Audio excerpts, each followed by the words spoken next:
Congratulations on qualifying for room selection. If you've planned to pick your roommate or suite mates, please make sure you've done so by now. This video will explain the actual room selection process. Seton Hall University's online room selection for returning students is completed through your housing profile on PirateNet. The room lotteries for which you've qualified are listed on your housing profile. Once you've decided which lottery you wish to participate in, log in at your exact lottery start time. You will not be able to log in any sooner, but can log in any time after your lottery time while the lottery is still open. Click on Select a Room, Suite, and then click Find Available Rooms to view all available inventory that matches your roommate-suite mate group.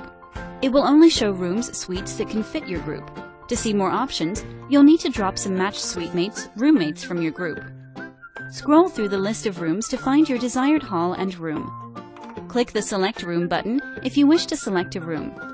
If you wish to fill an entire suite, click Select Suite. Next, you'll need to assign yourself and your matched roommates, suite mates to the correct bed spaces. Pull down the drop-down box next to an available bed and select the names. Be careful not to mix up roommate pairings and placements. Once you have completed your bed placement, click I agree, Submit Room Selection. Your room for next year will be emailed to you and is visible on your housing profile. Congratulations, and welcome to your home at the Hall.